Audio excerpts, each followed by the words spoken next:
নমস্কাৰ। জৈৱিক বিৱৰ্তনৰ বিষয়ে বা জৈৱ বিৱৰ্তনৰ বিষয়ে আমি আলোচনা কৰিছিলোঁ আৰু এই আলোচনাত আমি বিভিন্ন মতবাদসমূহৰ বিষয়ে বিতংভাৱে তাত আলোচনা কৰিছিলোঁ। তাত আমি বিশেষকৈ ইয়াৰ আগৰ ক্লাছত আমি বিশেষকৈ লেমাৰ্কিয়বাদ, নৱ লেমাৰ্কিয়বাদ বা লেমাৰ্কিয়বাদৰ যি সমালোচনা হৈছিলে এই বিষয়ে আমি আলোচনা কৰিছিলোঁ আৰু ডাৰউইনৰ মতবাদ সম্পৰ্কেও আমি কিছু পৰিমাণে আলোচনা কৰিছিলোঁ। আজি আমি মূলতঃ ডাৰউইনৰ মতবাদ সম্পৰ্কে আমি ইয়াত আলোচনা কৰিম। ডাৰউইনৰ মতবাদসমূহ আমি ডাৰউইনৰ বিষয়ে নিশ্চয় জানো। চাৰ্লছ ডাৰউইন তেওঁ এগৰাকী ব্ৰিটিছ প্ৰকৃতিবিদ আছিল আৰু তেওঁ বিভিন্ন ধৰণৰ পৃথিৱীৰ বিভিন্ন ঠাইত তেওঁ ভ্ৰমণ কৰি পেলাই বিগল নামৰ এখন জাহাজত পৃথিৱীৰ বিভিন্ন ঠাই ভ্ৰমণ কৰি বিভিন্ন জীৱ জন্তু প্ৰাণীৰ কিদৰে এইবিলাকৰ কিদৰে এটা সৰল অৱস্থাৰ পৰা জটিল অৱস্থালৈ যিটো গতি কৰাৰ যিটো প্ৰথা সেইটোৰ বিষয়ে তেওঁ আলোচনা কৰিছিলে আৰু আলোচনা কৰি তেওঁ যিখিনি জ্ঞান অৰ্জন কৰে সেইখিনি তেওঁ পিছত 1859ত অৰিজিন অফ স্পেচিছ নামৰ এখন গ্ৰন্থত তেওঁ গোটেই কথাখিনি লিখি গৈছিল। ডাৰউইনৰ মতবাদৰ মূল তথ্যসমূহ হ'ল যে জনসংখ্যা বিস্ফোৰণ বা জনসংখ্যা কিদৰে অধিক হৈ যায়, যাৰ ফলত কিছুমান প্ৰজাতিৰ ক্ষেত্ৰত আমি পৰিৱৰ্তন দেখিবলৈ পাওঁ। ঠিক তেনেকৈ প্ৰাকৃতিক তাৰতম্য, প্ৰাকৃতিক পৰিৱেশৰ তাৰতম্য কেনেকৈ হয় সেইটো বিষয়ে আমি জানিব পাৰোঁ। তৃতীয় কথাটো আছিলে তেওঁৰ যে অস্তিত্বৰ বাবে প্ৰাণীসমূহৰ মাজত বা প্ৰজাতিসমূহৰ মাজত সংগ্ৰাম কৰিবলগীয়া হয় বা সংগ্ৰাম অব্যাহত থাকে। ঠিক সেইদৰে আৰু এটা কথা তেওঁ কৈছিলে, 4 নম্বৰ কথাটো কৈছিলে, প্ৰাকৃতিক বাছনি আটাইতকৈ উপযুক্তজনহে জীয়াই থাকে। অৰ্থাৎ প্ৰকৃতিয়ে যিজন আটাইতকৈ উপযুক্ত তেওঁকহে জীয়াই ৰাখে।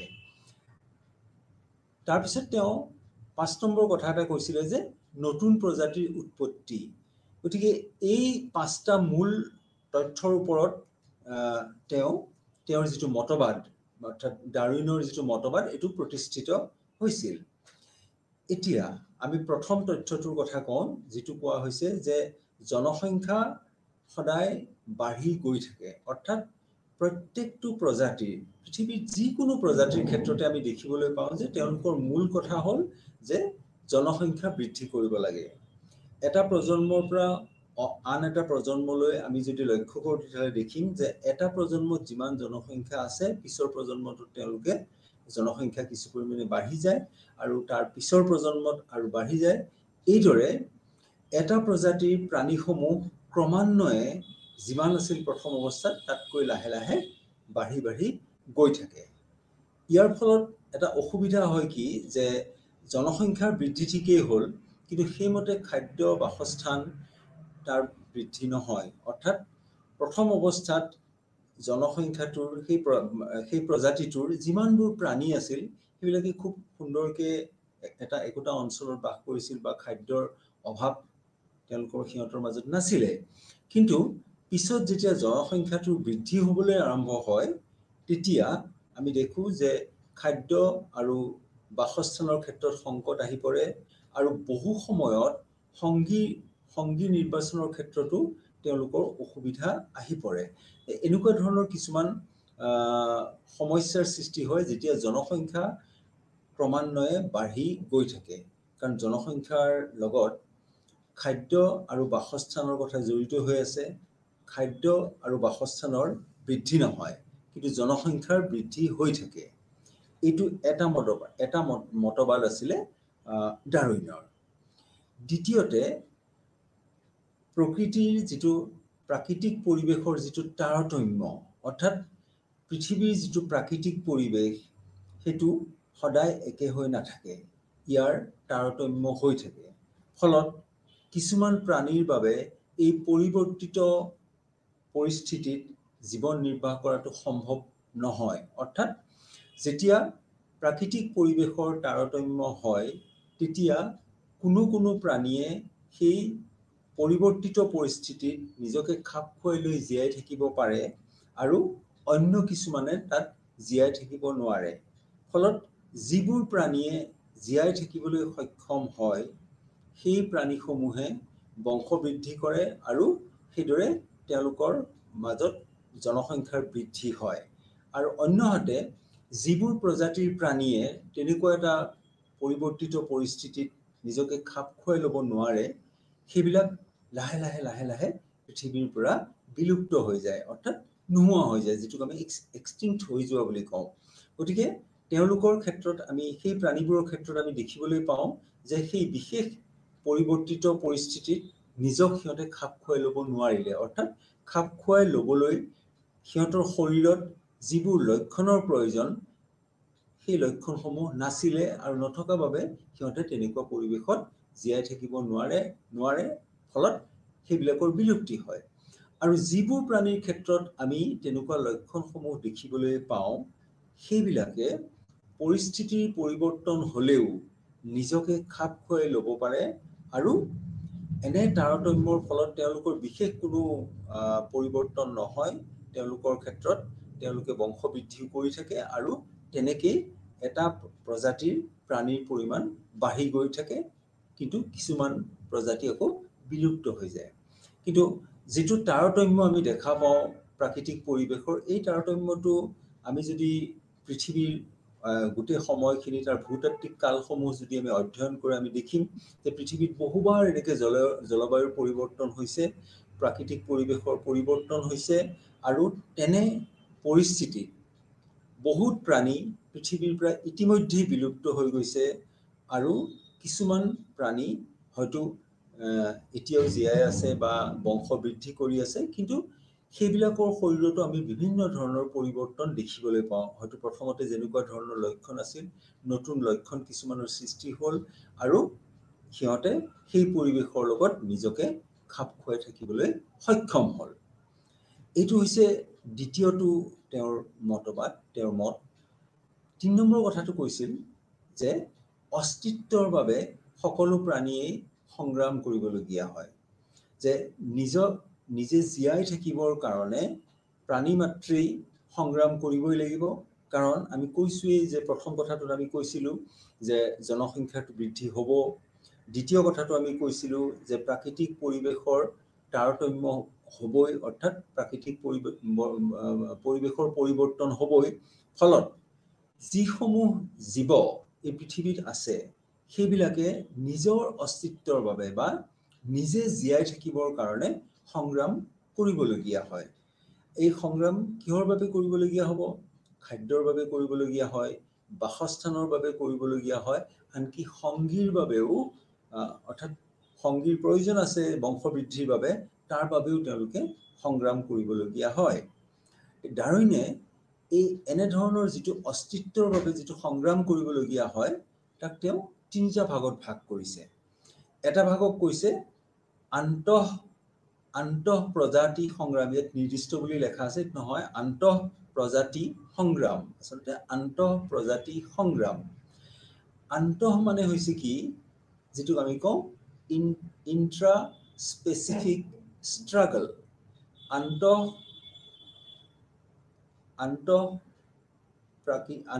প্ৰজাতি সংগ্ৰাম, অৰ্থাৎ একেটা প্ৰজাতিৰ, আমি ধৰি লওঁ যিকোনো এটা প্ৰজাতিৰ কথা আমি ধৰি ল'ব পাৰোঁ, একেটা প্ৰজাতিত থকা বিভিন্ন প্ৰাণীসমূহৰ মাজতো জীয়াই থাকিবৰ বাবে সিহঁতে সংগ্ৰাম কৰিবলগীয়া হয়। আমি ধৰি ল'লোঁ যে এটা বিশেষ পৰিস্থিতিত বা প্ৰাকৃতিক পৰিৱেশত এটা প্ৰজাতিৰ অসংখ্য প্ৰাণী তাত জীয়াই আছে। যিখিনি সময়ত সিহঁতে জীয়াই আছিলে তাতে, সেইখিনি সময়ত তাত খাদ্য আৰু বাসস্থানৰ বিশেষ কোনো অভাৱ নাছিল। কিন্তু সময়ৰ লগে লগে যেতিয়া তাত জনসংখ্যাৰ বৃদ্ধি হ'ব, জনসংখ্যাটো লাহে লাহে বাঢ়ি গৈ থাকিব, এইটো আমি ১ নম্বৰ কৈছোৱেই যে জনসংখ্যা লাহে লাহে বৃদ্ধি হৈ গৈ থাকিব। জনসংখ্যা বৃদ্ধি হৈ যোৱাৰ লগে লগে খাদ্য আৰু বাসস্থান তাৰটো বৃদ্ধি নহয়, সেইটো একেধৰণৰ হৈ থাকিব। ফলত এই প্ৰাণীসমূহে যি পৰিমাণৰ খাদ্যৰ প্ৰয়োজন আছিল সেই পৰিমাণৰ খাদ্য নাপাব, বা যেনেকুৱা বাসস্থান যেনেকৈ থাকিব লাগিছিল থকাৰ কাৰণে তেওঁলোকে বাসস্থান বিচাৰি নাপাব। আৰু বহুত ক্ষেত্ৰত আমি দেখা পাওঁ যে তেওঁলোকে সংগীও বিচাৰি পোৱাটো অসুবিধা হৈ যায়। তেনেকুৱা ক্ষেত্ৰত এই প্ৰাণীসমূহৰ মাজত একেটা প্ৰজাতিৰ প্ৰাণীসমূহৰ মাজত সংগ্ৰামৰ সৃষ্টি হয়, অৰ্থাৎ তেওঁলোকে জীৱন যুদ্ধত নামিবলগীয়া হয় খাদ্যৰ বাবে, বাসস্থানৰ বাবে। ইয়াক আমি আন্তঃ প্ৰজাতি সংগ্ৰাম বুলি কওঁ। আন্তঃ মানে উইদিন দ্য গ্ৰুপ, অৰ্থাৎ একেটা প্ৰজাতিৰ ভিতৰত যেতিয়া বিভিন্ন প্ৰাণীৰ মাজত, একে প্ৰজাতিৰ বিভিন্ন প্ৰাণীৰ মাজত খাদ্য বা বাসস্থান লৈ যিটো সংগ্ৰাম কৰিবলগীয়া হয় তাক আমি আন্তঃ প্ৰজাতি সংগ্ৰাম বুলি অন্তঃ প্ৰজাতি সংগ্ৰাম বুলি কওঁ। ইয়াত বানানটো ভুল হৈ আছে, অন্তঃ প্ৰজাতি সংগ্ৰাম। পিছত যিটো কোৱা হৈছে দ্বিতীয়টো হৈছে আন্তঃ প্ৰজাতি সংগ্ৰাম, তাৰমানে ইণ্টাৰ স্পেচিফিক ষ্ট্ৰাগল। ইণ্টাৰ আগৰটো হৈছে ইন্ট্ৰা, অন্তঃ প্ৰজাতি সংগ্ৰাম এটো হ'ল ইন্ট্ৰা প্ৰথমটো। দ্বিতীয়টো হৈছে ইণ্টাৰ স্পেচিফিক ষ্ট্ৰাগল, অৰ্থাৎ দুটা বেলেগ প্ৰজাতিৰ প্ৰাণীৰ মাজতো সংগ্ৰাম কৰিবলগীয়া হয়। আগৰটোত আমি প্ৰথমটোত কৈছিলোঁ কি যে একেটা প্ৰজাতিৰ প্ৰাণীৰ মাজত সংগ্ৰাম কৰিবলগীয়া হয় জীৱন নিৰ্বাহৰ বাবে। দ্বিতীয়টোত আমি কৈছোঁ যে দুটা বিভিন্ন প্ৰজাতিৰ প্ৰাণীৰ মাজতো এনেকুৱা ধৰণৰ সংগ্ৰাম হ'ব পাৰে, কাৰণ এটা বিশেষ প্ৰাকৃতিক পৰিৱেশত অকল যে এটা প্ৰজাতিৰ প্ৰাণী থাকিব এনেকুৱা নহয়, বিভিন্ন প্ৰজাতিৰ প্ৰাণী তাত থাকিব পাৰে। কিন্তু যেতিয়া এই প্ৰাণীসমূহৰ মাজত, এই প্ৰজাতিবোৰৰ মাজত যেতিয়া বংশ বৃদ্ধি হ'ব, অৰ্থাৎ প্ৰাণীৰ পৰিমাণ লাহে লাহে বাঢ়ি গৈ থাকিব, তেতিয়া আমি কৈছোৱেই যে তাত খাদ্যৰ অভাৱ হ'ব, তাত বাসস্থানৰ অভাৱ হ'ব। ফলত আগতে যেনেকৈ বাস কৰিছিলে এতিয়া সিহঁতে তেনেকৈ বাস কৰিব নোৱাৰিব। অৰ্থাৎ খাদ্যৰ বাবে এই প্ৰজাতিসমূহৰ মাজত সংগ্ৰামৰ সৃষ্টি হয়, অৰ্থাৎ এটা প্ৰজাতিয়ে আনটো প্ৰজাতিৰ লগত সংঘৰ্ষত লিপ্ত। ইয়াতে যিটো প্ৰজাতিৰ প্ৰাণী শক্তিশালী সেইবিলাকে হয়তো জীৱন নিৰ্বাহ কৰিব পাৰে, জীয়াই থাকিব পাৰে, আৰু যিবিলাক দুৰ্বল সেইবোৰ হয়তো অন্য ঠাইলৈ গুচি যাবলগীয়া হয়, নাইবা কালক্ৰমত কিছুমানৰ বিলুপ্তিও হ'ব পাৰে। গতিকে অন্তঃ প্ৰজাতি অৰ্থাৎ একেটা প্ৰজাতিৰ মাজত যি ধৰণৰ সংগ্ৰাম হয়, আকৌ দুটা বেলেগ প্ৰজাতিৰ মাজত যি ধৰণৰ সংগ্ৰাম হয়, এই সংগ্ৰামসমূহৰ মূল কাৰণটোৱে হৈছে খাদ্য আৰু বাসস্থান। ঠিক সেইদৰে পৰিৱেশৰ সৈতেও সংগ্ৰাম কৰিবলগীয়া হয়। আমি কৈছোৱেই যে পৰিৱেশ বুলি কোৱাৰ লগে লগে ইয়াত বিভিন্ন কথা আহিব।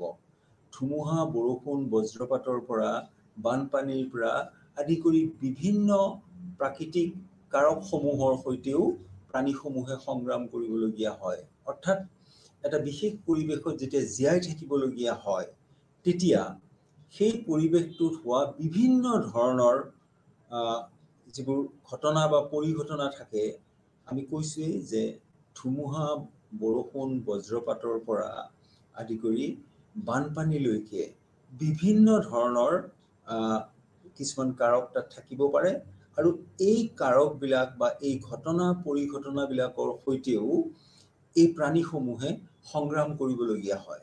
বহুত ক্ষেত্ৰত দেখা গৈছে যে এনেকুৱা ধৰণৰ সংগ্ৰামৰ ফলত কিছুমান প্ৰাণী হয়তো বিলুপ্তও হৈ যাব পাৰে, আৰু কিছুমান প্ৰাণী হয়তো জীয়াই থাকিব পাৰে। যিবিলাক প্ৰাণীয়ে জীয়াই থাকিব সেইবিলাকৰ বংশ বৃদ্ধি হ'ব, আৰু যিবিলাক প্ৰাণী তাত সেই পৰিৱেশত নিজকে খাপ খুৱাই ল'ব নোৱাৰিব, সেই প্ৰাণীসমূহৰ বংশ বৃদ্ধিৰ কথা নাহেই ইয়াতে, সেইবোৰ ক্ৰমান্বয়ে বিলুপ্ত হৈ যাব পাৰে। গতিকে অস্তিত্বৰ বাবে যিটো সংগ্ৰামৰ কথা কোৱা হৈছে, আমাৰ যিটো ৩ নম্বৰ আছিলে, অস্তিত্বৰ বাবে যিটো সংগ্ৰামৰ কথা কোৱা হৈছিলে, তাক আমি ৩টা ভাগত ভাগ কৰিব পাৰোঁ। এটাক আমি ক'লোঁ অন্তঃ প্ৰজাতি সংগ্ৰাম, এটা হ'ল আন্তঃ প্ৰজাতি সংগ্ৰাম, আৰু ৩ নম্বৰটো হৈছে পৰিৱেশ সংগ্ৰাম, অৰ্থাৎ পৰিৱেশৰ সৈতেও সংগ্ৰাম কৰিবলগীয়া হয়। এই গোটেইখিনি, এই ৩টা যিটো কথা আমি আলোচনা কৰিলোঁ, এই ৩টা মুখ্যতঃ অস্তিত্বৰ বাবে যিটো সংগ্ৰামৰ কথা কৈছোঁ তাৰ ভিতৰত অন্তৰ্ভুক্ত কৰা হৈছে। ৪ নম্বৰ কথাটো ইয়াত কোৱা হৈছে যে প্ৰাকৃতিক বাছনি বা নেচাৰেল চিলেকশ্যন। নেচাৰেল চিলেকশ্যন অৰ্থাৎ প্ৰাকৃতিক বাছনি, যিটো প্ৰাকৃতিক পৰিৱেশত কিছু প্ৰাণী জীয়াই থাকে বা এটা প্ৰজাতি এটা বিশেষ প্ৰজাতি বা কেইবাটাও প্ৰজাতিৰ প্ৰাণীসমূহ জীয়াই আছে তাৰ অৰ্থটো হৈছে যে প্ৰকৃতিয়ে এই প্ৰাণীসমূহক তাত জীয়াই থাকিবলৈ সুবিধা কৰি দিছে অৰ্থাৎ এই প্ৰাণীসমূহৰ যিবোৰ শাৰীৰিক লক্ষণ আছে এই লক্ষণসমূহ সেই পৰিৱেশত জীয়াই থাকিবৰ কাৰণে প্ৰয়োজনীয় অৰ্থাৎ এই যিবিলাক শাৰীৰিক লক্ষণ আছে সেইবোৰৰ দ্বাৰা প্ৰাণীবোৰে সেইটো পৰিৱেশত নিজকে খাপ খুৱাই ল'ব পাৰিছে আৰু সেইবাবে সেই প্ৰাণীসমূহ জীয়াই আছে আৰু তাকে আমি কওঁ যে প্ৰাকৃতিক বাছনি অৰ্থাৎ প্ৰকৃতিয়ে তেওঁলোকক জীয়াই থাকিবৰ কাৰণে বাছনি কৰিছে সিলেক্ট কৰিছে যিটোক আমি প্ৰাকৃতিক বাছনি বা ইংৰাজীত আমি কওঁ নেচাৰেল সিলেকশন অৰ্থাৎ প্ৰকৃতিয়ে তেওঁলোকক জীয়াই থাকিবৰ কাৰণে বাছনি কৰিছে সকলো প্ৰজাতিৰ সকলো প্ৰাণীকে এটা বিশেষ পৰিৱেশত জীয়াই থাকিবৰ কাৰণে প্ৰকৃতিয়ে বাছনি নকৰে আৰু প্ৰকৃতিয়ে যিটো বাছনি কৰে এইটো কিহৰ ভিত্তিত বাছনি কৰে এইটো হৈছে প্ৰাণীসমূহৰ যিবিলাক দৈহিক লক্ষণ আছে এই লক্ষণসমূহ যদি সেই পৰিৱেশত অনুকূলনক্ষম হয় অৰ্থাৎ নিজকে যাতে খাপ খুৱাই ল'ব পাৰে সেইবোৰ প্ৰাণীহে জীয়াই থাকিব পাৰে আৰু সিহঁতৰ বংশবৃদ্ধি হ'ব পাৰে যিবোৰ প্ৰাণীৰ ক্ষেত্ৰত আমি তেনেকুৱা বিশেষ শাৰীৰিক লক্ষণসমূহ দেখা নাপাওঁ যিবোৰ লক্ষণৰ কোনো অনুকূলন ক্ষমতা নাথাকে সেই বিশেষ পৰিৱেশটোত সেইবোৰ প্ৰাণী প্ৰকৃতিয়ে নিৰ্বাচন নকৰে যাৰ ফলত সেই প্ৰাণীসমূহ পৃথিৱীৰ পৰা বিলুপ্ত হৈ যায় ইয়াকে আমি প্ৰাকৃতিক বাছনি বুলি কৈছোঁ বা ইয়াক অন্য ধৰণেও কোৱা হয় সাৰ্ভাইভেল অফ দ্য ফিটেষ্ট অৰ্থাৎ আটাইতকৈ উপযুক্ত জনহে জীয়াই থাকে অৰ্থাৎ যিটো প্ৰজাতি সেই বিশেষ পৰিৱেশত জীয়াই থাকিবৰ কাৰণে আটাইতকৈ বেছি উপযুক্ত সেইটো প্ৰজাতিৰ প্ৰাণীসমূহে জীয়াই থাকিব পাৰিব বাকি যিবিলাক উপযুক্ত নহয় সেইবিলাকক সেই পৰিৱেশত সেইবিলাক জীয়াই থাকিব নোৱাৰে আৰু সেইবোৰক প্ৰকৃতিয়ে নিৰ্বাচন নকৰে আৰু তেনে প্ৰাণীসমূহ পৃথিৱীৰ পৰা লাহে লাহে বিলুপ্ত হৈ যায় তাৰ মানে আমি যিটো কৈছোঁ সাৰ্ভাইভেল অফ দ্য ফিটেষ্ট অৰ্থাৎ আটাইতকৈ উপযুক্তজনহে জীয়াই থাকে এই কথাটোৰ লগত প্ৰাকৃতিক নিৰ্বাচনৰ সম্পৰ্ক আছে নেচাৰেল সিলেকশনৰ সম্পৰ্ক আছে সেইকাৰণে বহুত ক্ষেত্ৰত আমি নেচাৰেল সিলেকশন বা প্ৰাকৃতিক বাছনি বুলি যেতিয়া কওঁ তেতিয়া আমি আন এটা কথাও ইয়াৰ লগতে কওঁ সেইটো কওঁ সাৰ্ভাইভেল অফ দ্য ফিটেষ্ট বা আটাইতকৈ উপযুক্ত প্ৰাণীসমূহে জীয়াই থাকিব পাৰে এইটো এটা খুব অতিশয় উল্লেখযোগ্য কথা যে উপযুক্ত নহ'লে কোনো পৰিৱেশত কোনো প্ৰাণী জীয়াই থাকিব নোৱাৰে উপযুক্ত হ'বলৈ সেই প্ৰাণীসমূহৰ অনুকূলন ক্ষমতা থাকিব লাগিব সেই পৰিৱেশটোত নিজকে খাপ খুৱাই ল'বলৈ এই অনুকূলন ক্ষমতাটো কেনেকৈ আহে এইটো তাৰ শাৰীৰিক লক্ষণ সেই প্ৰাণীসমূহৰ শাৰীৰিক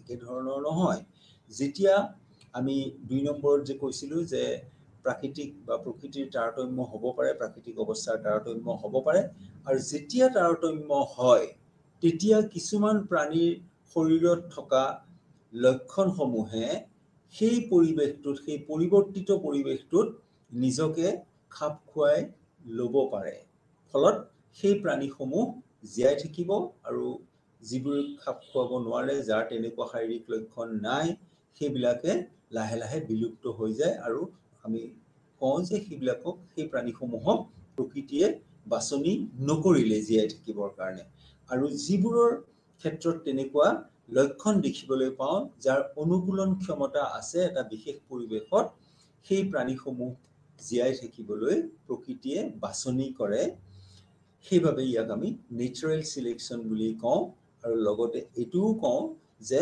সাৰ্ভাইভেল অফ দ্য ফিটেষ্ট বা আটাইতকৈ উপযুক্ত প্ৰাণীসমূহে জীয়াই থাকিব পাৰে এতিয়া তাৰ পিছত অন্য এটা কথা কোৱা হৈছে, তেওঁৰ যিটো ডাৰউইনৰ যিটো মতবাদ, তাৰ অন্য এটা কথা হৈছে নতুন প্ৰজাতিৰ উৎপত্তি। এতিয়া আমি জানো যে পৃথিৱীত যিমানসমূহ প্ৰজাতি আমি দেখিবলৈ পাইছোঁ, এই প্ৰজাতিসমূহ ক্ৰমান্বয়ে এটা প্ৰজাতিৰ পৰা আৰু কেইবাটাও প্ৰজাতিৰ সৃষ্টি হয়। তাৰ বিভিন্ন কাৰক আছে।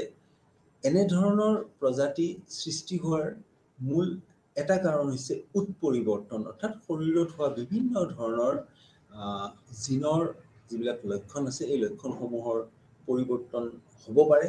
তাৰ ফলত নতুন নতুন লক্ষণ হ'ব পাৰে আৰু তেনেধৰণৰ লক্ষণৰ পৰাই আকৌ এটা নতুন প্ৰজাতিৰ সৃষ্টি হ'ব পাৰে। দ্বিতীয় কথাটো হ'লগৈ যে যেতিয়া আমি কৈছোঁৱেই যে অন্তঃপ্ৰজাতি সংগ্ৰাম যেতিয়া হয়, অৰ্থাৎ একে প্ৰজাতিৰ বিভিন্ন প্ৰাণীসমূহৰ মাজত যেতিয়া সংগ্ৰাম হয় খাদ্যৰ বাবে বা বাসস্থানৰ বাবে, কেতিয়াবা এনেকুৱা ধৰণৰ হয় যে সেই প্ৰজাতিটোৰে কিছু সংখ্যক প্ৰাণীয়ে সেই প্ৰাকৃতিক পৰিৱেশৰ পৰা অন্য এটা প্ৰাকৃতিক পৰিৱেশলৈ গুচি যায়। যিহেতু ইয়াত সংগ্ৰাম অব্যাহত আছে, একে প্ৰজাতিৰ প্ৰাণীসমূহৰ মাজতেই তেনেকুৱা ধৰণৰ সংগ্ৰাম চলি আছে, ফলত কিছু অংশ বা কিছু প্ৰাণীয়ে সেই প্ৰাকৃতিক পৰিৱেশৰ পৰা অন্য এটা বেলেগ প্ৰাকৃতিক পৰিৱেশলৈ গতি কৰিব পাৰে। এতিয়া যেতিয়া অন্য এটা প্ৰাকৃতিক পৰিৱেশলৈ গুচি গ'ল, তেতিয়া তাত বহুদিন থকাৰ ফলত সেই প্ৰাকৃতিক পৰিৱেশটোৰ লগত নিজক খাপ খুৱাই লওঁতে সিহঁতৰ শৰীৰৰ বহুত পৰিৱৰ্তন হ'ব পাৰে। অৰ্থাৎ আমি ধৰি লওঁ যে আগতে তেওঁলোকৰ যিটো জলবায়ু আছিল হয়তো ঠাণ্ডা আছিলে, এতিয়া যিখিনি ঠাইলৈ গুচি গ'ল তাত হয়তো জলবায়ুটো গৰম। গতিকে ঠাণ্ডা জলবায়ুত বাস কৰিবলৈ হ'লে যিবোৰ শাৰীৰিক লক্ষণৰ প্ৰয়োজন, গৰম ঠাইত বাস কৰিবলৈ হ'লে তাৰ শাৰীৰিক লক্ষণসমূহ কিছু বেলেগ হ'ব লাগিব। ফলত এটা প্ৰজাতিৰ যিবিলাক প্ৰাণী অন্য এটা ঠাইলৈ গুচি গ'ল, সেই ঠাইত সেই পৰিৱেশৰ লগত খাপ খুৱাই ল'বলগীয়া হোৱা বাবে সিহঁতৰ শৰীৰত কিছুমান লক্ষণৰ পৰিৱৰ্তন হ'ব। এইদৰে কেইবাটাও প্ৰজন্মৰ পিছত আমি যদি এই দুয়োটা প্ৰজাতিৰ প্ৰাণীসমূহৰ মাজত তুলনা কৰি চাওঁ, তেতিয়াহ'লে আমি দেখিম যে যদিও এটা সময়ত গোটেইখিনি একেটা প্ৰজাতিৰ অন্তৰ্গত আছিল, আজি বহুত জেনেৰেশ্যনৰ পিছত, বহুত প্ৰজন্মৰ পিছত সেই প্ৰাণীসমূহৰ মাজত সম্পূৰ্ণ পৃথক শাৰীৰিক লক্ষণ আমি দেখিবলৈ পাম। অৰ্থাৎ প্ৰথম প্ৰজাতিটোৰ পৰাই পিছৰ প্ৰজাতি এটা নতুন প্ৰজাতিৰ সৃষ্টি হৈ গ'ল। এনেদৰে পৃথিৱীত যিবিলাক প্ৰজাতি আমি দেখিবলৈ পাওঁ, এইবিলাক আদিতে এটা দুটা বা কেইবাটাও প্ৰজাতিৰ ভিতৰতে আছিলে, কিন্তু পিছত এই প্ৰজাতিসমূহৰ পৰা নতুন প্ৰজাতিৰ সৃষ্টি হয়। এই যে নতুন প্ৰজাতিৰ সৃষ্টি হয়, আমি যিবিলাক মতবাদৰ বিষয়ে পঢ়ি আছোঁ, এইবিলাক আছিলে কি যে অৰ্গেনিক ইভলিউশ্যন, অৰ্থাৎ জীৱৰ যিবিলাক শৰীৰসমূহ বা শৰীৰৰ সৈতে সম্পৰ্কীয় যিবোৰ লক্ষণ, এই লক্ষণসমূহৰ কিদৰে বিৱৰ্তন হৈছিলে এই বিষয়ে আমি ইয়াত অধ্যয়ন কৰি আছিলোঁ। গতিকে ইয়াত কেৱল বিৱৰ্তন নহয়, ইয়াৰ শাৰীৰিক লক্ষণসমূহৰ বিৱৰ্তন কেনেকৈ হয় এই বিষয়ে আমি ইয়াত আলোচনা কৰিছোঁ। নতুন প্ৰজাতিসমূহ যেতিয়া সৃষ্টি হয় আগৰ প্ৰজাতিটোৰ পৰা বা পুৰণি প্ৰজাতিটোৰ পৰা, তেতিয়া সেই প্ৰজাতিসমূহৰ মাজত আমি বিভিন্ন লক্ষণ দেখিবলৈ পাম, নতুন নতুন লক্ষণ দেখিবলৈ পাম। ফলত বহুত কেইটা প্ৰজন্মৰ পিছত সেই প্ৰাণীসমূহৰ মাজত যদি আমি সেই দুই ঠাইৰ প্ৰাণী যদি আমি তুলনা কৰি চাওঁ, তেতিয়াহ'লে দেখিম যে এটাৰ লগত আনটো নিমিলে, অৰ্থাৎ শাৰীৰিক লক্ষণৰ যথেষ্ট পাৰ্থক্য আমি দেখিবলৈ পাওঁ, আৰু সেইকাৰণে তাক আমি এটা বেলেগ প্ৰজাতি বুলি কওঁ। কিন্তু আদিতে এই গোটেইবোৰ একেটা প্ৰজাতিৰে অন্তৰ্গত আছিল।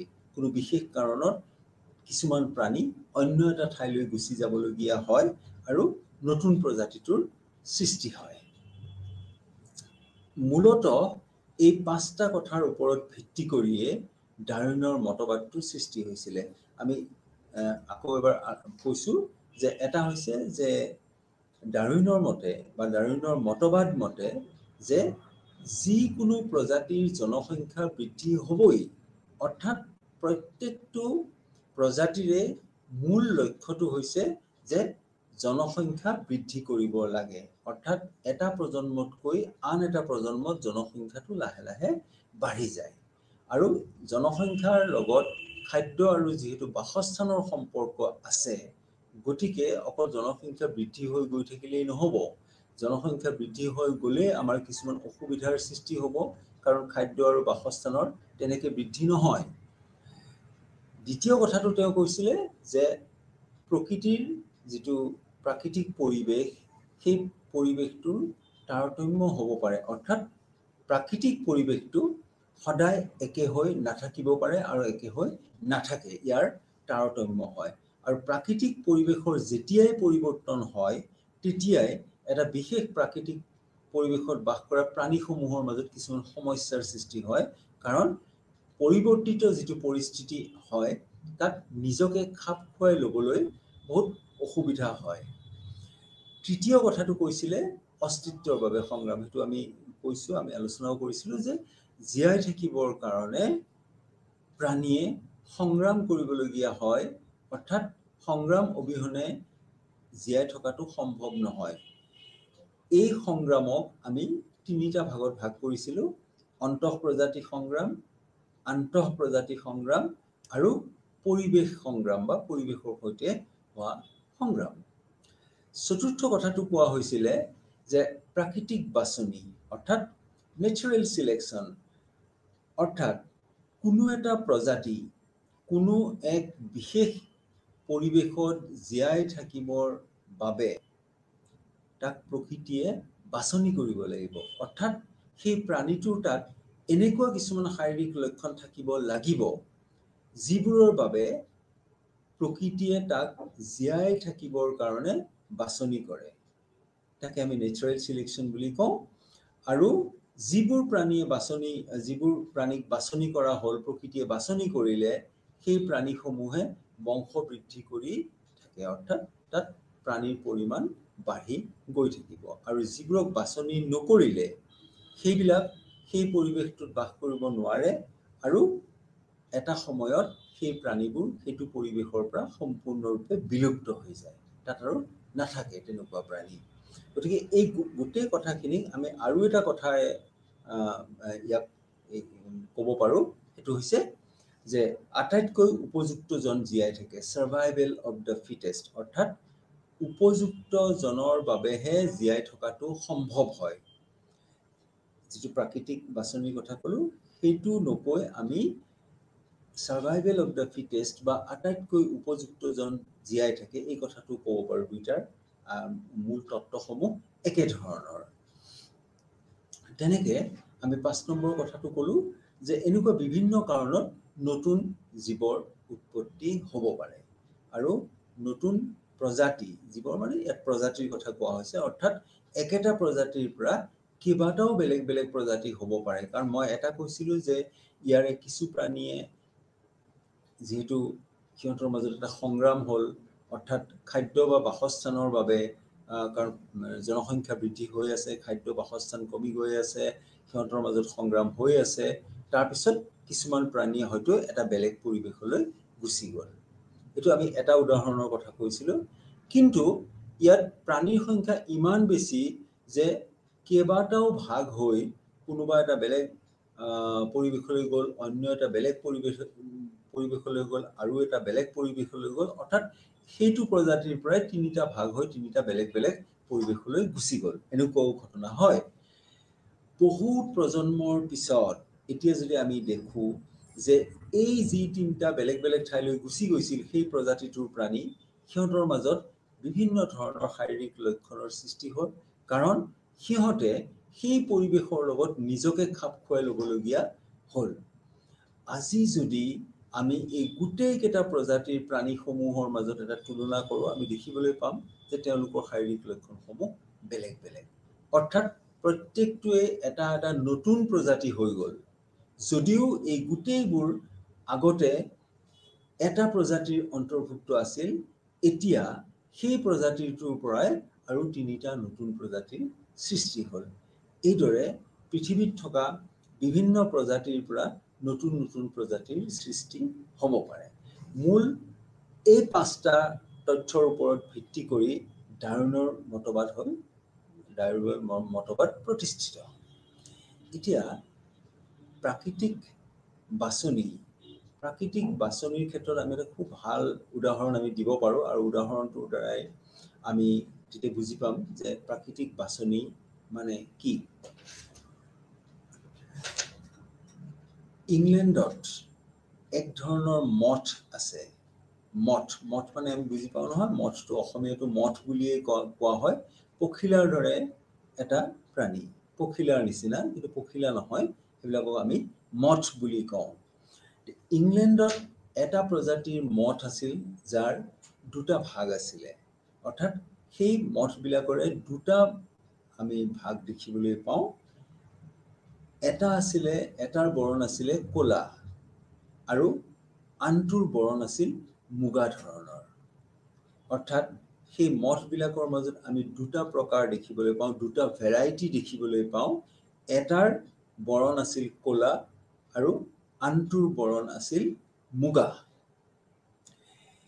সেইখিনি সময়ত ইংলেণ্ডৰ পৰিৱেশ আছিল এনেকুৱা ধৰণৰ যে তাৰ যিটো জলবায়ু এইটো যথেষ্ট পৰিষ্কাৰ আছিলে, পৰিচ্ছন্ন আছিলে।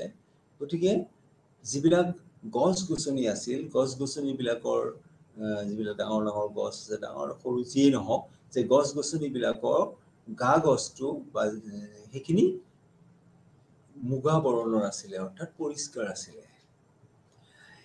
সেই সময়খিনিত আমি যদি লক্ষ্য কৰোঁ, আমি দেখা পাওঁ যে মুগা বৰণৰ যিবোৰ মঠ আছিল, সিহঁতৰ সংখ্যা বা সিহঁতৰ জনসংখ্যা বহুলভাৱে বিস্তাৰ হৈছিল। য'তে ত'তে আমি মুগা মঠ দেখিবলৈ পাওঁ, কিন্তু ক'লা মঠৰ পৰিমাণ খুব কম আছিল, আৰু লাহে লাহে ক'লা মঠৰ যিমান আছিলে সেইবিলাক লাহে লাহে কমিবলৈ আৰম্ভ কৰিছিল।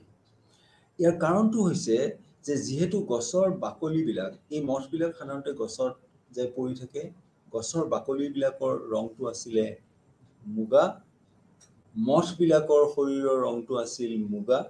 গতিকে যেতিয়া সেই গছৰ গা গছত যেতিয়া মঠটো বহি থাকে, তেতিয়া তাক চৰাই-চিৰিকটিয়ে ধৰিব নোৱাৰে, কাৰণ একে ৰং হোৱাৰ কাৰণে চৰাই-চিৰিকটিয়ে সেই মঠবিলাক খাব নোৱাৰে।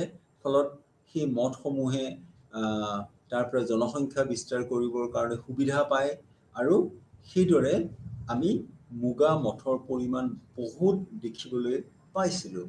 কিন্তু ক'লা মঠবিলাকৰ সমস্যাটো হ'ল যে যেতিয়া গছৰ বাকলিটো যিহেতু মুগা, তাত যেতিয়া ক'লা মঠ এটা গৈ পেলাই পৰে, তেতিয়া বহু দূৰৰ পৰাই ক'লা মঠটো দেখিবলৈ পোৱা যায়। ফলত চৰাই-চিৰিকটিয়ে বহু দূৰৰ পৰাই গম পায় যে ইয়াত এটা খাদ্য বস্তু আছে, কাৰণ চৰাইৰ কাৰণে মঠ এটা খাদ্য বস্তু। গতিকে সিহঁতে অতি সহজেই মঠটো মাৰি খাই পেলাব পাৰে। ফলত এই মঠবিলাকে যি ৰংটো ক'লা হোৱাৰ কাৰণেই এই মঠবিলাকে বংশবৃদ্ধি কৰাত সক্ষম নহয়, কাৰণ বংশবৃদ্ধি কৰাৰ আগতেই বেছিভাগ মঠৰে মৃত্যু হয়। চৰাই বা অন্য যিবিলাক প্ৰাণী আছে সেইবিলাকে এই মঠবোৰ খাই দিয়ে। কিন্তু মুগা মঠৰ ক্ষেত্ৰত আমি দেখিলোঁ কি, যিহেতু গছৰ বাকলিবিলাক মুগা বৰণৰ আছিলে, আৰু মুগা মঠটো থকাৰ কাৰণে যিহেতু ৰংটো একে ধৰণৰ, গতিকে অতি সহজে সেই গছডালত যে এটা মঠ আছে, মুগা মঠ আছে, তাক চিনাক্ত কৰিব নোৱাৰি। ফলত এই প্ৰাণীসমূহে, এই মঠবিলাকে সিহঁতে বংশবৃদ্ধি কৰিবলৈ সক্ষম হয়, আৰু সিহঁতৰ প্ৰাণীৰ পৰিমাণ বাঢ়ি গৈ থাকে। তাৰ মানে আমি এইটো বুজিলোঁ যে প্ৰকৃতিয়ে মুগা মঠটোক বাছনি কৰিছে জীয়াই থাকিবৰ কাৰণে, কাৰণ তাৰ শৰীৰত এনেকুৱা এটা লক্ষণ আছে, অৰ্থাৎ সি মুগা ৰঙৰ। এই লক্ষণটো সেই পৰিৱেশটোত খাপ খুৱাই চলিবৰ কাৰণে অনুকূলক্ষম, অৰ্থাৎ তেনেকুৱা ৰং এটা হোৱা বাবে, সেই লক্ষণ এটা থকাৰ বাবে সেইটো পৰিৱেশত এই মঠবিলাকে নিজকে খাপ খুৱাই ল'বলৈ সক্ষম হৈছিল। অৰ্থাৎ প্ৰকৃতিয়ে এই মঠসমূহক বংশবৃদ্ধি কৰিবৰ বাবে বা জীয়াই থাকিবৰ কাৰণে বাছনি কৰিছে। নেচাৰেল চিলেকশ্যন, অৰ্থাৎ প্ৰকৃতিয়ে তাক চিলেক্ট কৰিছে, বাছনি কৰিছে। আনহাতে ক'লা মঠবিলাকৰ যিহেতু তাৰ বৰণ ক'লা আৰু যিটো পৰিৱেশত এই ক'লা মঠবিলাক আছে তাত ইহঁত অনুকূলনক্ষম নহয়, কাৰণ মই কৈছোৱেই যে গছৰ বাকলিবিলাক মুগা, মঠবিলাক ক'লা। বহুত দূৰৰ পৰাই আমি মঠবিলাক দেখিবলৈ পাওঁ। চৰাই চিৰিকটি আহি অতি সহজে অতি ওচৰলৈ আহি এই মঠসমূহ খাই পেলাই, ফলত এইবিলাকে এই মঠবিলাকে বংশ বৃদ্ধি কৰিব নোৱাৰে আৰু ক্ৰমান্বয়ে এনেকুৱা মঠৰ সংখ্যা কমি আহি হয়তো এদিন ই সম্পূৰ্ণৰূপে বিলুপ্ত হৈ যাব। অৰ্থাৎ আমি কৈছোঁ কি যে প্ৰকৃতিয়ে ক'লা মঠবিলাকক বাছনি নকৰিলে, কাৰণ ক'লা মঠবিলাকৰ এনেকুৱা এটা লক্ষণ নাই যিটো লক্ষণৰ কাৰণে সেই পৰিৱেশত ই জীয়াই থাকিবলৈ সক্ষম হ'ব। তাকে আমি কৈ আছোঁ যে প্ৰাকৃতিক নিৰ্বাচন, নাইবা আৰু এটা আমি কি কৈছিলোঁ যে যিটো প্ৰাণী বা যিটো প্ৰজাতি আটাইতকৈ যোগ্য সেইটোহে বাছি থাকিব। এতিয়া আমি এই উদাহৰণটোৰ পৰা কি দেখিলোঁ যে মুগা যিটো মঠ আছিলে তাৰ সি ক'লা মঠটোতকৈ সি বেছি পৰিমাণে যোগ্য সেই পৰিৱেশত জীয়াই থাকিবৰ কাৰণে। ক'লা মঠটো অযোগ্য, কাৰণ ক'লা মঠটো অতি সহজেই দূৰৰ পৰাই চিনাক্ত কৰিব পাৰি আৰু সেইকাৰণে তাৰ বংশ বৃদ্ধিও নহয় আৰু লাহে লাহে এই মঠসমূহ বিলুপ্তিৰ ফাললৈ গৈ আছে। সেইকাৰণে কোৱা হৈছে যে যোগ্য এটা পৰিৱেশত যিবোৰ প্ৰাণী যোগ্য সেইবোৰহে জীয়াই থাকিব, অযোগ্যবোৰ জীয়াই থাকিব নোৱাৰে। এইখিনি হ'ল এই গোটেই ঘটনাটোৰ এটা অংশ। ইয়াৰ পিছতেই পৰিৱেশ পৰিৱৰ্তন হ'বলৈ আৰম্ভ কৰিলে। আমি জানো যে ঔদ্যোগিক বিপ্লৱৰ বাবে ইয়াৰ পিছত ইণ্ডাষ্ট্ৰিয়েল ৰিভলিউশ্যন, অৰ্থাৎ ইংলেণ্ডত যেতিয়া ঔদ্যোগিক বিপ্লৱ আৰম্ভ হয়, বিভিন্ন কল কাৰখানাৰ সৃষ্টি হ'ল, অসংখ্য কল কাৰখানা চাৰিওফালে সৃষ্টি হ'ল, উদ্যোগৰ বিকাশ হ'ল, ফলত চাৰিওফালে বিভিন্ন ধৰণৰ ধোঁৱা, আমি জানো যে কোনো ঠাইত যিবোৰ ঠাইত ঔদ্যোগিক প্ৰতিষ্ঠানসমূহ থাকে তাত আমি চিমনিৰে ওলাই যোৱা দেখিছোঁ নহয়, ক'লা ক'লা ধোঁৱা। এনেকৈ এই ক'লা ধোঁৱাই যিটো আগৰ পৰিৱেশ আছিলে, ইংলেণ্ডৰ যিটো আগৰ পৰিৱেশ আছিল, ইণ্ডাষ্ট্ৰিয়েল ৰিভলিউশ্যনৰ আগৰ যিটো পৰিৱেশ, সেই পৰিৱেশটো ক্ৰমান্বয়ে সলনি কৰি আনিবলৈ আৰম্ভ কৰিলে। কাৰণ যেতিয়া চাৰিওফালৰ পৰা ধোঁৱা ওলাই থাকে, বায়ুমণ্ডলটো কলুষিত হৈ যায়, ধোঁৱা হৈ গ'ল, আৰু যিবোৰ গছ-গছনিৰ গছৰ বাকলিবিলাক আছিলে মুগা বৰণৰ, সেইবিলাক লাহে লাহে ক'লা হ'বলৈ আৰম্ভ কৰিলে। কাৰণ ঔদ্যোগিকৰণৰ বাবে বিভিন্ন উদ্যোগ প্ৰতিষ্ঠানসমূহ যেতিয়া তাত আৰম্ভ হ'ল, চাৰিওফালে আমি কৈছোঁৱেই যে ধোঁৱা বিস্তৃত হৈ গ'ল, বায়ুমণ্ডল কলুষিত হৈ গ'ল, গছ-গছনিৰ যিবিলাক বৰণ সেইবিলাক ক্ৰমান্বয়ে ক'লা হ'বলৈ আৰম্ভ কৰিলে। অৰ্থাৎ ঔদ্যোগিকৰণৰ আগৰ যিটো পৰিষ্কাৰ বা নিকা যিটো পৰিৱেশ আছিলে, এই পৰিৱেশটোৰ আমূল পৰিৱৰ্তন হ'বলৈ আৰম্ভ কৰে আৰু গছ-গছনিসমূহৰ পৰা বায়ুমণ্ডললৈকে ই প্ৰদূষিত হৈ পৰে আৰু গছ-গছনিবিলাকৰ ৰং ক্ৰমান্বয়ে ক'লা হ'বলৈ আৰম্ভ কৰে। এতিয়া এইখিনি সময়ত আমি আকৌ সেই ক'লা আৰু মুগা মঠকেইটালৈ যাওঁ। এতিয়া দেখা গ'ল যে যিহেতু পৰিৱৰ্তিত পৰিস্থিতিত মুগা মঠকেইটাৰ কাৰণে সাংঘাতিক ধৰণৰ অসুবিধাৰ সৃষ্টি হ'ল, কাৰণ যিহেতু গছৰ বাকলিকেইটা, যিবোৰ গছ আছে গছৰ বাকলিবোৰ যিহেতু ক'লা, মুগা মঠটো যদি তাত পৰি যায়, আগতে তাৰ একো অসুবিধা নাছিল কাৰণ গছৰ বাকলিবিলাক মুগা আছিলে। এতিয়া যিহেতু গছৰ বাকলিসমূহ প্ৰদূষণৰ বাবে, উদ্যোগীকৰণৰ বাবে ক'লা হ'বলৈ আৰম্ভ কৰিলে, মুগা মঠবিলাক যেতিয়া তালৈ আহে, তাত পৰে, তেতিয়া অতি সহজেই দূৰৰ পৰা চৰাই এটাক দেখিবলৈ পায় আৰু সেই মঠবোৰ খাই পেলায়।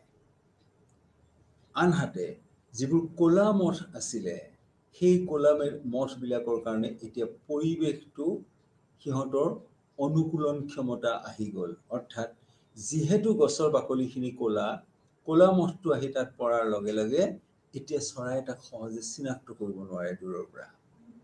কথাটো সম্পূৰ্ণ পৃথক হৈ গ'ল, একেবাৰে ওলোটা হৈ গ'ল ঔদ্যোগিক বিপ্লৱ হোৱাৰ পিছত, ইণ্ডাষ্ট্ৰিয়েল ৰিভলিউশ্যন হোৱাৰ পিছত এই গোটেই ঘটনাটো হ'ল যে য'ত আমি ইয়াৰ আগতে দেখিছিলোঁ যে ক'লা মঠবিলাকে পৰিমাণ লাহে লাহে কমি আহি প্ৰায় লুপ্ত হোৱাৰ অৱস্থা এটা পাইছিলগৈ, আৰু মুগা মঠবিলাকে সাংঘাতিক ধৰণে সিহঁতৰ জনসংখ্যা বৃদ্ধি কৰিবলৈ সক্ষম হৈছিলে। আৰু পিছৰ পৰ্যায়ত হ'লগৈ কি গোটেই কথাটো ওলোটা, এতিয়া ক'লা মঠবিলাকৰ অনুকূলন ক্ষমতা আহিল, অৰ্থাৎ সেই পৰিৱৰ্তিত পৰিস্থিতিত জীয়াই থাকিবৰ কাৰণে সিহঁতৰ যিটো লক্ষণ আছিলে সেই লক্ষণটো প্ৰয়োজনীয়। ফলত প্ৰকৃতিয়ে এতিয়া জীয়াই থাকিবৰ কাৰণে কাক নিৰ্বাচন কৰিব? নিশ্চয়কৈ ক'লা মঠবিলাকক। অৰ্থাৎ ক'লা মঠবিলাকক এতিয়া প্ৰকৃতিয়ে নিৰ্বাচন কৰিলে যাতে সি ঠিকমতে বা বংশ বৃদ্ধি কৰি গৈ থাকিব পাৰে। অন্যহাতে যিহেতু মুগা মঠবিলাকৰ এতিয়া আৰু সেই শাৰীৰিক লক্ষণ নাই যিটো লক্ষণৰ বাবে সি সেই পৰিৱেশত জীয়াই থাকিব পাৰিব, ফলত প্ৰকৃতিয়ে এতিয়া এই মুগা মঠবিলাকক নিৰ্বাচন নকৰে। অৰ্থাৎ প্ৰাকৃতিক নিৰ্বাচনৰ যিটো কথা কৈছোঁ, এটা সময়ত যিটো প্ৰাণীক নিৰ্বাচন কৰা নাছিলে, প্ৰকৃতিৰ পৰিৱৰ্তনৰ ফলত সেই প্ৰাণীটোকেই প্ৰকৃতিয়ে নিৰ্বাচন কৰিবলগীয়া হয়।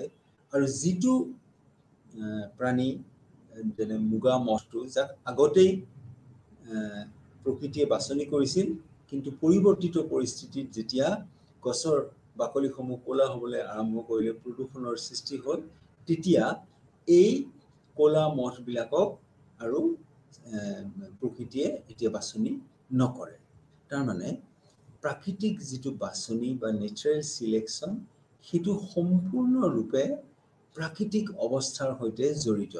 প্ৰাকৃতিক অৱস্থা যেনেকুৱা হয় সেইমতে প্ৰাণীসমূহে তাত নিজক খাপ খুৱাই ল'ব লাগিব, আৰু প্ৰকৃতিয়ে সেইবোৰ প্ৰাণীকহে বাছনি কৰিব যিবোৰে সেই পৰিৱেশত জীৱন নিৰ্বাহ কৰিবলৈ সক্ষম।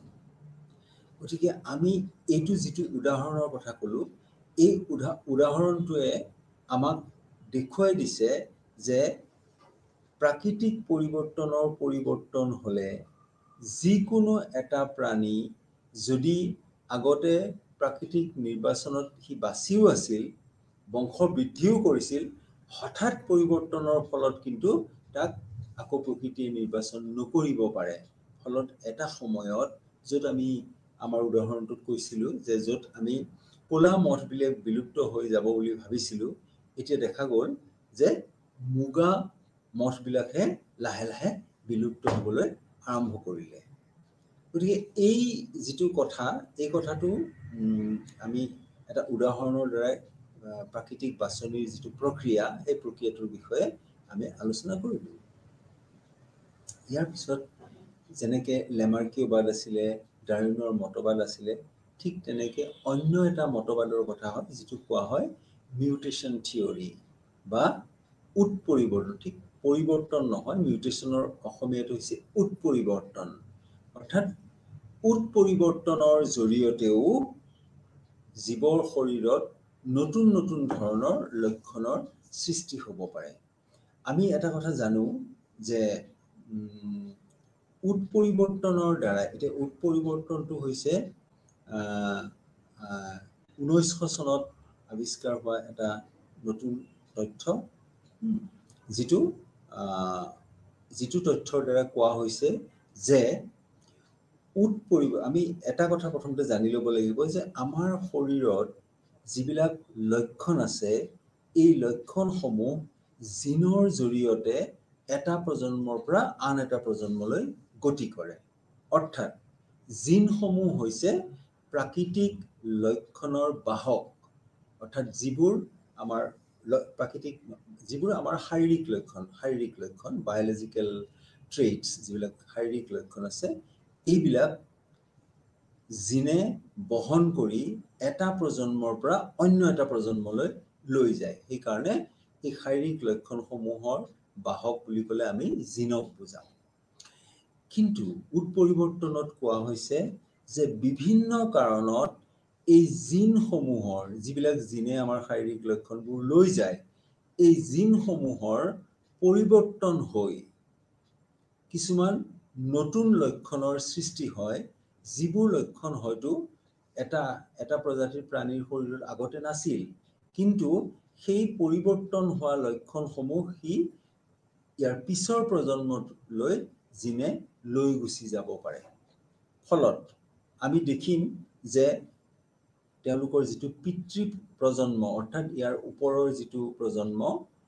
সেইটোত নথকা কিছুমান নতুন শাৰীৰিক লক্ষণ পিছৰ প্ৰজন্মটোত আমি দেখিবলৈ পাব পাৰোঁ কেনেকৈ আমি সেই লক্ষণ যিবোৰ আমি জানো যে জিনে আমাৰ শৰীৰৰ লক্ষণবোৰ লৈ গুচি যায় আৰু এই শাৰীৰিক লক্ষণসমূহ মাক দেউতাকৰ ক্ষেত্ৰত যেনেকুৱা ল'ৰা ছোৱালীৰ ক্ষেত্ৰত আমি প্ৰায় তেনেকৈ দেখিবলৈ পাওঁ কিন্তু আমি যেতিয়া দেখা পাম যে ল'ৰা ছোৱালীৰ ক্ষেত্ৰত এনেকুৱা বহুত লক্ষণ প্ৰকাশ পাইছে যিবোৰ লক্ষণ হয়তো মাক দেউতাকৰ তাত নাছিলে কেনেকৈ এই নতুন লক্ষণসমূহৰ সৃষ্টি হ'ল আৰু এই কথাটোকে বৈজ্ঞানিকভাৱে সেইখিনি সময়ত প্ৰথমতে বুজাই দিছিলে 1900 চনত এইটো যে উৎপৰিবৰ্তনৰ সহায়ত অৰ্থাৎ জিনৰ হঠাৎ পৰিৱৰ্তনৰ কাৰণে জিনৰ লক্ষণৰ হঠাৎ পৰিৱৰ্তনৰ বাবে এনেকুৱা ধৰণৰ কিছুমান নতুন লক্ষণৰ সৃষ্টি হয়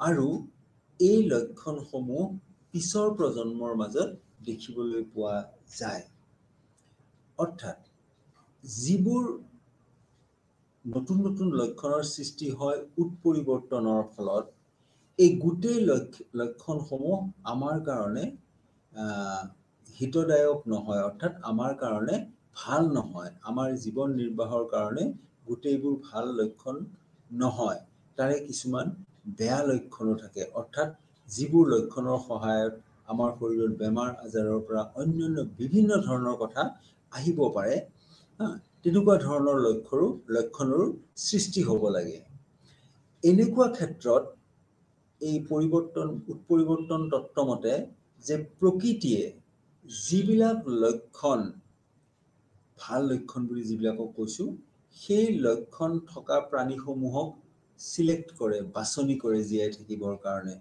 আৰু যিবোৰ প্ৰাণীৰ ক্ষেত্ৰত আমি দেখা পাওঁ যে এনেকুৱা নতুন লক্ষণসমূহ যিবোৰ লক্ষণসমূহ আমাৰ বাবে উপযোগী নহয় বা আমাৰ কাৰণে বহু ক্ষেত্ৰত হাৰ্মফুল তেনেকুৱা ধৰণৰ লক্ষণসমূহক প্ৰকৃতিয়ে নিৰ্বাচন নকৰে ফলত সেই প্ৰাণীসমূহে যিবোৰক প্ৰকৃতিয়ে বাছনি নকৰিলে সেই প্ৰাণীসমূহে সিহঁতে বংশ বৃদ্ধি কৰিব নোৱাৰে বা সেই প্ৰাণীসমূহৰ মৃত্যু হয় বা এটা সময়ত সেই প্ৰাণীসমূহ সম্পূৰ্ণৰূপে বিলুপ্তও হ'ব পাৰে কিন্তু উৎপৰিবৰ্তনৰ ফলত যিবোৰ নতুন নতুন লক্ষণৰ সৃষ্টি হয় যিবিলাক আমাৰ শৰীৰ বা আমাৰ পৰিৱেশত জীয়াই থাকিবৰ বাবে অনুকূল সেই ধৰণৰ লক্ষণসমূহ প্ৰকৃতিয়ে নিৰ্বাচন কৰে আৰু সেই প্ৰাণীসমূহে বংশ বৃদ্ধি কৰিব পাৰে উৎপৰিবৰ্তন তত্ত্বত এইখিনি কথা কোৱা হৈছিলে কিন্তু উৎপৰিবৰ্তনৰ এই তথ্যটো সকলোৱে বা বৈজ্ঞানিকসকলে মানি ল'ব পৰা নাছিলে আৰু বিভিন্ন ধৰণৰ ইয়াৰ ওপৰত সমালোচনা হৈছিলে আৰু পিছলৈ এই উৎপৰিবৰ্তনৰ যিটো তথ্য সেই তথ্যটো প্ৰায় নস্যাৎ হৈ যায় অৰ্থাৎ এইটো নাইকিয়া হৈ যোৱাৰ নিচিনা হয় একেবাৰে শেষত অন্য এটা মতবাদৰ বিষয়ে কোৱা হৈছে যে মডাৰ্ণ চিন্থেটিক থিয়ৰী এইটো আধুনিক চিন্থেটিক থিয়ৰী বুলি কোৱা হয় মডাৰ্ণ চিন্থেটিক থিয়ৰী বুলি কোৱা হয় মডাৰ্ণ চিন্থেটিক থিয়ৰীত কি কোৱা হৈছে যে 20 শতিকাৰ মাজভাগত আমি জানো যে বৈজ্ঞানিক দৃষ্টিকোণৰ পৰা 20 শতিকাটো আমাৰ কাৰণে অতি উল্লেখযোগ্য সময় কাৰণ বিভিন্ন ধৰণৰ অকল বিজ্ঞানৰ ক্ষেত্ৰতেই নহয় প্ৰায় প্ৰত্যেকটো দিশতেই নতুন নতুন বহুত কথাৰ আৱিষ্কাৰ এই সময়খিনিতেই হৈছিল মডাৰ্ণ চিন্থেটিক থিয়ৰিটোকো তো সেইখিনি সময়তে এই ধৰণে সৃষ্টি হোৱা এটা থিয়ৰি। মডাৰ্ণ চিন্থেটিক থিয়ৰিত এটা মানে ইয়াত এটা খুব বৈজ্ঞানিক দৃষ্টিভংগীৰে এটা কাম কৰা হৈছে। ইয়াত কোৱা হৈছে যে প্ৰাকৃতিক নিৰ্বাচন থাকিব, এইটো কথা ঠিক আছে, কিন্তু এই কথাটো আমি বিজ্ঞানসন্মতভাৱে দেখুৱাবলৈ হ'লে ইয়াক আমি এইটো কথা জানো নহয়, আনুবংশিক সূত্ৰসমূহৰ কথা আমি জানো। মেণ্ডেলে দিয়া যিবোৰ সূত্ৰ, আনুবংশিক সূত্ৰসমূহ, সেই সূত্ৰসমূহৰ লগত আমি দুইটাকে চিন্থেচাইজ কৰিব লাগিব, মিলাব লাগিব। অৰ্থাৎ এটা হ'ল প্ৰাকৃতিক বাছনি আৰু এটা হ'ল মেণ্ডেলৰ বংশগতি তাত্ত্বিক সূত্ৰসমূহ। এই দুটা বস্তু চিন্থেচাইজ কৰিব লাগিব বা মিহলাব লাগিব। আৰু মিহলোৱাৰ ফলত আমি দেখিবলৈ পাম যে প্ৰাকৃতিক নিৰ্বাচনৰ সৈতে উৎপৰিৱৰ্তন হোৱা লক্ষণসমূহৰ মাজত এক ধৰণৰ যদি সমিলমিল থাকে, তেতিয়াহ'লে এটা প্ৰাণী এটা বিশেষ পৰিৱেশত জীয়াই থাকিব পাৰিব, আৰু যদি তেনেকুৱা ধৰণৰ সমিলমিল নাথাকে, তেতিয়া সেই বিশেষ পৰিৱেশটোৰ লগত সেই পৰিৱেশটোত থাকিব নোৱাৰিব। মূলতঃ আধুনিক যিটো মডাৰ্ণ চিন্থেটিক থিয়ৰি, এইটোৰ মূল কথাখিনি এনেকুৱা ধৰণৰ। গতিকে এই যিকেইটা ধাৰণা দিয়া হৈছে বা এই যিকেইটা মতবাদ দিয়া হৈছে, যাৰ ওপৰত ভিত্তি কৰি আমি মানুহৰ যিটো জৈৱিক বিৱৰ্তন, সেই জৈৱিক বিৱৰ্তনৰ সমূহৰ বিষয়ে আমি আলোচনা কৰোঁ। গতিকে এই যিখিনি আমি প্ৰথমতে আমি এটা কথা আমি জানিবই লাগিব যে যেতিয়া আমি বিৱৰ্তন কৈ আছোঁ, বিৱৰ্তন মানে কি, যে বিৱৰ্তনৰ মই আগতেও হয়তো উল্লেখ কৰিছিলোঁ যে বিৱৰ্তন মানে সাধাৰণতে হৈছে যে সাধাৰণ শ্ৰেণীৰ প্ৰজাতিৰ পৰা জটিল ধৰণৰ প্ৰজাতিৰ সৃষ্টি হোৱা। যেনে এককোষী প্ৰাণীৰ পৰা বহুকোষী প্ৰাণীৰ সৃষ্টি হোৱা। এককোষী মানে এটা কোষ থকা প্ৰাণী। আমি জানো যে জীৱিত সকলো প্ৰাণী, উদ্ভিদৰ ক্ষেত্ৰত আমাৰ শৰীৰত কিছুমান কোষ আছে। অৰ্থাৎ এটা প্ৰাণী বা এটা উদ্ভিদ হৈছে কিছুমান কোষৰ সমষ্টি, অৰ্থাৎ অসংখ্য কোষ। কিন্তু আমি বিৱৰ্তনৰ প্ৰথম অৱস্থাত দেখিবলৈ পাওঁ যে প্ৰাণীসমূহ এককোষী আছিল। এটাই মাত্ৰ সিহঁতৰ কোষ আছিলে, তাতকৈ বেছি একো নাছিলে। কিন্তু লাহে লাহে বিৱৰ্তনৰ ফলত তেনে সৰল অৱস্থাৰ পৰা, অৰ্থাৎ এককোষী প্ৰাণীৰ পৰা লাহে লাহে জটিল অৱস্থা, অৰ্থাৎ বহুকোষী প্ৰাণীলৈ ৰূপান্তৰিত হয়। এটা হ'ল এককোষী, এটা হ'ল বহুকোষী। এককোষী অৱস্থাটো হৈছে সৰল অৱস্থা আৰু বহুকোষী অৱস্থাটো হৈছে জটিল অৱস্থা। এই যে সৰলৰ পৰা জটিল অৱস্থালৈ গতি কৰা এই গোটেই প্ৰক্ৰিয়াটোকে আমি কি বুলি কওঁ? এইটোৱে হৈছে ইভলিউশ্যন বা বিৱৰ্তন। চিম্পল টু কমপ্লেক্স, সৰলৰ পৰা জটিল অৱস্থালৈ গতি কৰা এই যিটো এই প্ৰচেছটো, এই প্ৰক্ৰিয়াটোকে আমি ইভলিউশ্যন বুলি কওঁ। এতিয়া যেতিয়া আমি জৈৱিক বিৱৰ্তনৰ কথা কওঁ, অৰ্থাৎ প্ৰাণীসমূহৰ শাৰীৰিক লক্ষণসমূহৰ কেনেকৈ পৰিৱৰ্তন হয়, তেতিয়া আমি কেইবাটাও সূত্ৰ ইয়াত আমি দেখিবলৈ পালোঁ। এটা সূত্ৰ যিটো লেমাৰ্কিওবাদত কেইবাটাও কথা কোৱা হৈছে, আমি সেইটো আলোচনা কৰিছোৱেই। কিন্তু লেমাৰ্কিওবাদত যিবিলাক কথা কৈছে সেইবোৰ সম্পূৰ্ণ বিজ্ঞানসন্মত নহয়। গতিকে চাইণ্টিফিক ৱৰ্ল্ড বা বিজ্ঞান জগতত এই কথাখিনি মানে লেমাৰ্কে কোৱা কথাখিনি তেওঁলোকে গ্ৰহণ কৰিব পৰা নাছিল, আৰু সেই বিষয়ে পিছত বিভিন্ন ধৰণৰ কটু সমালোচনা হয়। তাৰমানে তেওঁ যিবোৰ তথ্য দিছিলে তাৰপিছত কিছুমান তথ্য হয়তো হ'ব পাৰে, কিন্তু কেইটামান তথ্য দিছে যিকেইটা নহয়, সেইকেইটা তথ্য সম্ভৱ নহয়। গতিকে পিছলৈ বৈজ্ঞানিকসকলে সেই তথ্যসমূহ তেওঁলোকে গ্ৰহণ কৰা নাছিলে, আৰু তাৰ পিছত লেমাৰ্কিয়বাদৰ পৰা নৱ লেমাৰ্কিয়বাদৰ সৃষ্টি হয়। সেইটো এটা মানে মতবাদ। দ্বিতীয় মতবাদটো আমি কৈছিলোঁ ডাৰউইনিজম বুলি। ডাৰউইনিজম অৰ্থাৎ ডাৰউইনে কৰা মতবাদ। ডাৰউইনৰ যিটো মতবাদ আৰু লেমাৰ্কৰ যিটো মতবাদ, এই দুটাৰ মাজত মূলগত পাৰ্থক্যটো হ'লগৈ যে ডাৰউইনৰ মতবাদটো বহু পৰিমাণে বৈজ্ঞানিক যুক্তি সম্পন্ন, অৰ্থাৎ ইয়াত কিছুমান বৈজ্ঞানিক যুক্তি আছে। আৰু লেমাৰ্কে যিটো মতবাদ আগবঢ়াইছিল তাৰ বেছিভাগ কথাতে তেনেকুৱা কোনো বিজ্ঞানসন্মত কথা তাত নাছিলে। সেইটো কাৰণে লেমাৰ্কৰ মতবাদতকৈ ডাৰউইনৰ মতবাদটো বেছি পৰিমাণে গ্ৰহণযোগ্য হয়। তাৰ পিছত যিটো আমি আকৌ এটা পালোঁ, যিটো উৎপৰিৱৰ্তন তথ্য বুলি ক'লোঁ, উৎপৰিৱৰ্তন তথ্যটো একেধৰণৰে হ'ল। উৎপৰিৱৰ্তন তথ্যটোত কোৱা হৈছে যে কোনো বিশেষ কাৰণত, এতিয়া কাৰণটো আমি নিশ্চয়কৈ বা খাটাংকৈ আমি কৈ দিব নোৱাৰোঁ যে কি কাৰণত এনেধৰণৰ পৰিৱৰ্তন শৰীৰত হয়। সেই পৰিৱৰ্তনটোকে উৎপৰিৱৰ্তন বুলি কোৱা হৈছে। আৰু এনে উৎপৰিৱৰ্তনৰ ফলত প্ৰাণীৰ শৰীৰত নতুন লক্ষণৰ সৃষ্টি হয়, আৰু এই লক্ষণসমূহ ক্ৰমান্বয়ে এটা প্ৰজন্মৰ পৰা আন এটা প্ৰজন্মলৈ গতি কৰে।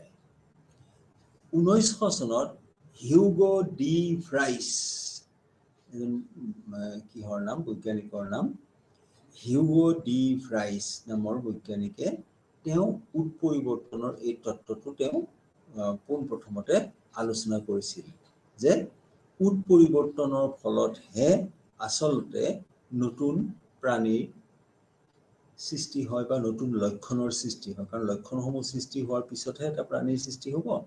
লক্ষণ বা প্ৰাণীৰ সৃষ্টি হ'ব পাৰে, মূল কথাটো হ'লগৈ উৎপৰিৱৰ্তন। কিন্তু ফ্ৰাইছৰ এই যিটো হিউগো ডি ফ্ৰাইছ, নামটো মনত ৰাখিব লাগিব, হিউগো ডি ফ্ৰাইছ,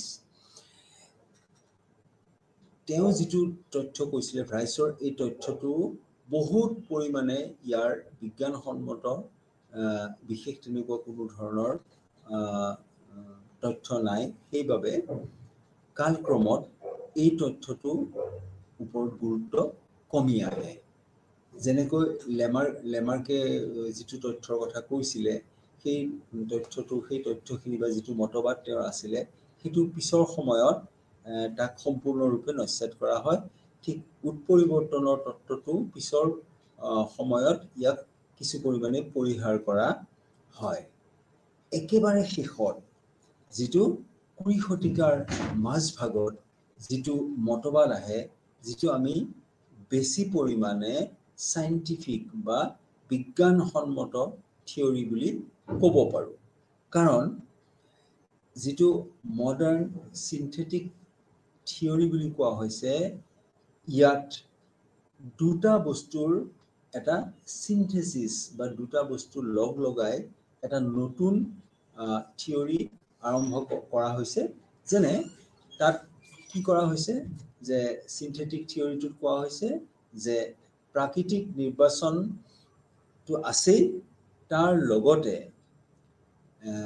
যিখিনি বস্তু মেণ্ডেলে দি থৈ গৈছিলে, যি মতবাদ কেইটা দিয়া হৈছিলে, সেইখিনি যদি আমি চিন্থেচাইজ কৰি লওঁ, তেতিয়াহ'লে আমি ভালকৈ বুজিব পাৰিম কিদৰে প্ৰাণীৰ সৰল অৱস্থাৰ পৰা জটিল অৱস্থালৈ ইয়াৰ কিদৰে যোৱাৰ যিটো প্ৰক্ৰিয়াটো, সেই প্ৰক্ৰিয়াটো কিদৰে সম্ভৱ হৈছিলে।